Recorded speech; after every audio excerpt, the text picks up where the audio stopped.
Welcome along to the Make It Count podcast. My name is David. My name's Matt. And we are the Taylor Bros.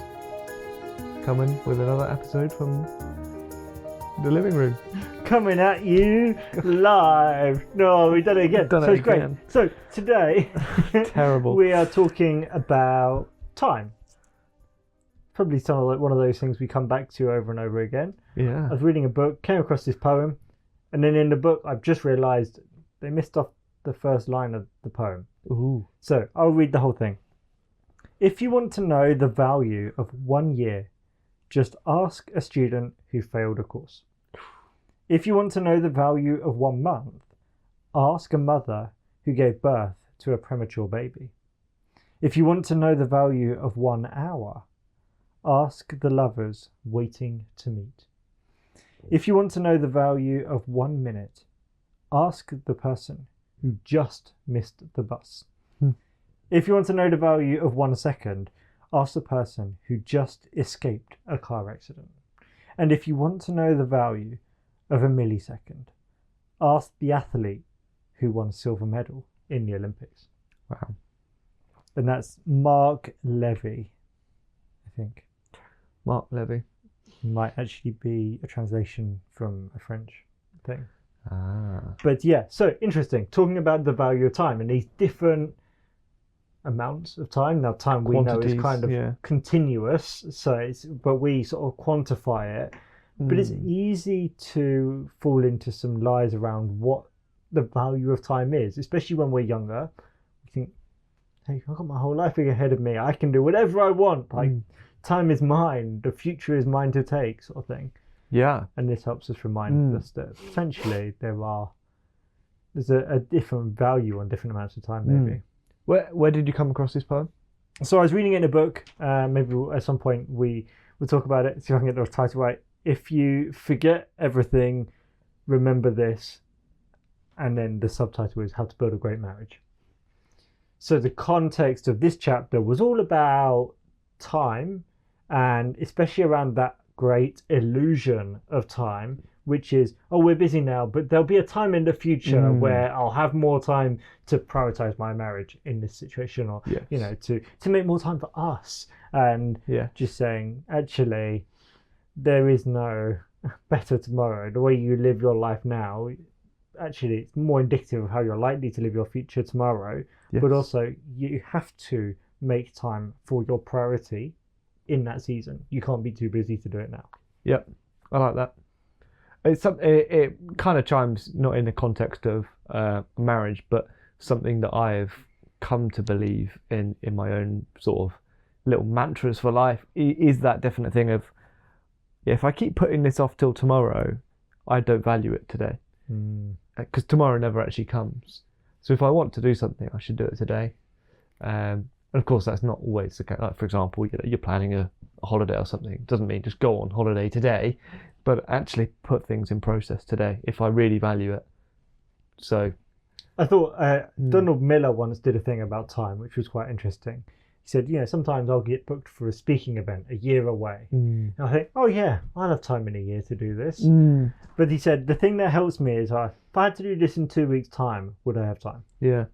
Because this is how a regular week is, or a regular fortnight is. So would I have time?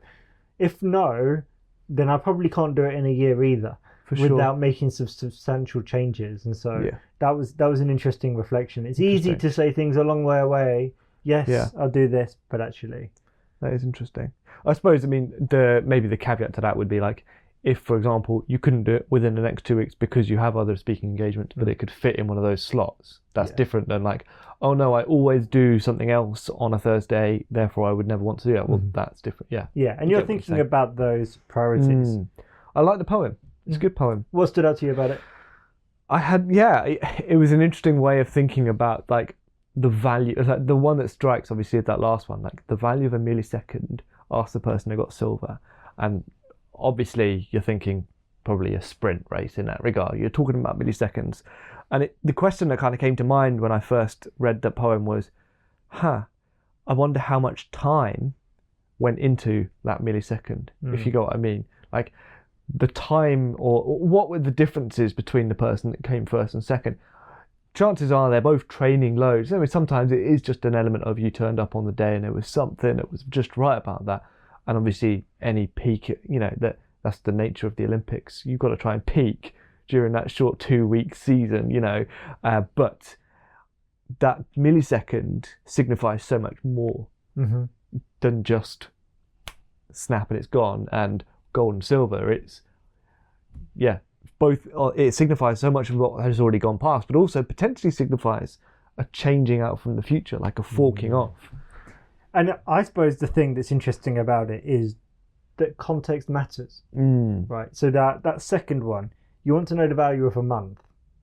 Ask the mother of a premature baby. Yeah. Because it's like, well, they were planning for the baby to be a month away.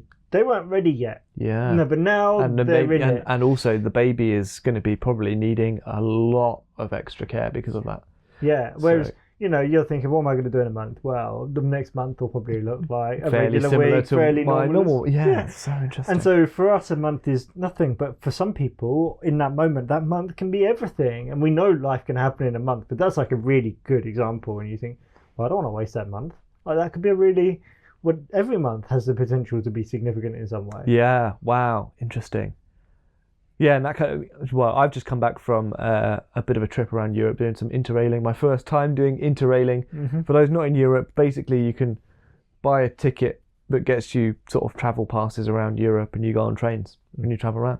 And I fit a lot in 10 days. It kind of felt like a month or more worth of stuff. Mm-hmm. And it is that element of, like I could have just taken a week off and done something fairly normal, but in doing something, pushing out some of the boundaries I've normally done, it almost felt like it was maybe this is stretching the analogy further, but a giving birth to some new things. So I was making some new connections, branching out into some new ways. It's like, oh wow, the value of 10 days.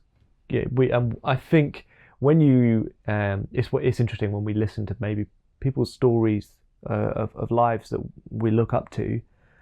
That often it seems like you can point to various like small moments that seem inconsequential at the time, or a small amount of time, but it leads to a massive change in that direction. I really like that. Yeah, it's interesting. So maybe you'll get some of those out of this trip. The other thing about that is obviously you took 10 days off work, or however many days plus the weekends, and so you had to take something away to do something else with that time. It wasn't just about addition. It was an addition or an exchange or a subtraction, which was interesting. Exchange, yeah, absolutely. The other thing I think I sent you a little while ago was this idea of time as a continuous thing, but actually that sometimes we can quantify this continuous nature. And he talks about this example of if Christmas as magic, mainly for a child, is between the ages of say 3 and 10, that's 8 Christmases. 8 Christmases as magic. And he goes, 8 of anything is not a great amount. Right? Yeah. If I gave you 8 nuts, right, you'd be like, that's not very many nuts, right? So 8... Unless I really hated nuts. Yeah, that's a lot of nuts. That's a lot of nuts. I don't want anything. So it's like 8 of anything is not very much. And so when we like quantify that time, it's really significant. And hearing people talk about, hey, if you see your grandparent or parents who are elderly once, twice, 2 times a year, you're talking you might see them 4 more times before you're at their funeral. Wow. And that's crazy, depending on where they are. And we sort of think, oh, they're still alive, they're doing really well. But actually, in terms of how many times you see them, that quantifying of that, and I think it's really, there are some lies about time that are quite useful to extract and go, actually, how I plan my day, how I plan my week, with the caveat of a recognition of there are new seasons. There's a couple that me and my wife know, they've just had a child, right? That's going to be for the next 6 months, year, really intense. You're going to be sleep deprived, they're going to be exhausted, they're not going to have time for other things as much. Yeah, absolutely. Well, so we're kind of mixing these two ideas there, because that is the interesting thing about this poem. I was thinking about, it's like, it's very much these quantities that are, in a sense, artificial. I mean, there are other elements of it, like they are also just linked to the natural world. A year, once around the sun, a day, once spin, a month, roughly linked with the moon cycle. So, but these quantities of time, and we are very much in a culture that values quantifying. We love to be able to measure something, maybe because we think we can make a measure of control when we can measure something. But we also have this sort of paradoxical way of thinking about time, which is, as you said, it's continuous. One moment from the next doesn't feel that different. And so I don't literally go through my day, unless in certain contexts, counting down the seconds, but this poem does go, well, it really much depends on your context. It depends on maybe the relational dynamics at play there, like the value of an hour. Was it waiting for two lovers waiting to meet up? So that could stretch out for a long time. A minute, it's a teenager waiting for lunch break or waiting for detention to end. That could be a long minute. The value of that minute, how much they could do with that 1 minute. But at the end of the day, our life ultimately is built up of a consecutive sequence of discrete events.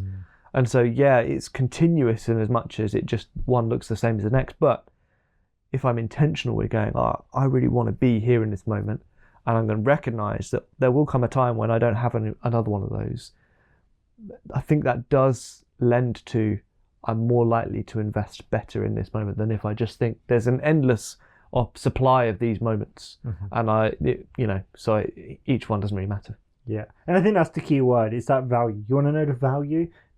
Do we value ours and other people's time, or are we just filling it and spending it? And I think that's maybe the challenge. Is like, hey, someone values this time, and maybe there is a context, but also maybe there's an attitude approach to it as well. That hey, we can choose to value these moments in our lives. Yeah. So slightly longer episode for you this week, about 12 minutes and so. But 12 minutes and 20 seconds counting though. So hope you guys have enjoyed this. Let us know. What do you think of the poem? How do you value your time? It doesn't have to be a monetary value either. Most of those were relational. That's true. Like, maybe the only one was like the gold medal one. Well, also the one who, didn't get in a car accident. That would be very, Anyway, spurious link at the end there. Go value your time.